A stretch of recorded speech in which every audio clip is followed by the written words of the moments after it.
欧洲议会伫顶礼拜通过全球头一个人工智慧法案，国民党的立委今仔提出人工智慧基本法的草案版本哦，望讲透过立法鼓励相关产业的发展，嘛来阻止相关的犯罪。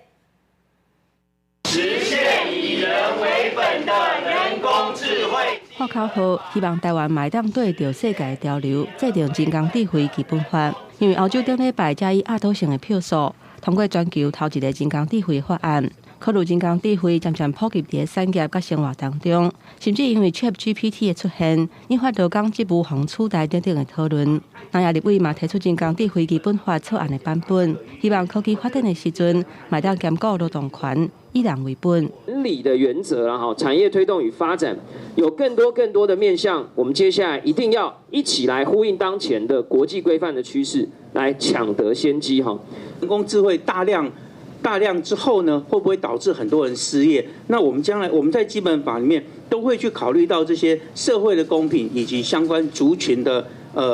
这些衡平。检察官出身的南亚立委吴宗宪强调讲，希望透过立法鼓励相关产业的发展，面对金融犯罪，卖当透过人工智慧强化省钱管道的查核，帮助犯罪侦查。那专家认为讲，立法会当阻挡侵害等相关的犯罪产生的问题，将来的风险怎么来控管？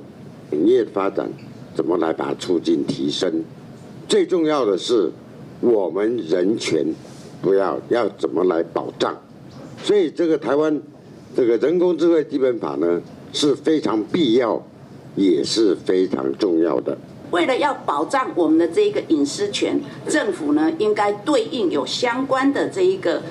资料收集、处理以及利用，然后建立非常完整的这一个保护以及监督的机制。专家强调讲，人工智慧的发展已经是数位时代上界重要的课题之一。若无法令通依循，会是人工智慧管理上大的困境。南亚立委希望讲，行政院会当赶紧提出版本，做伙来讨论，互法令较周知。记者综合报道。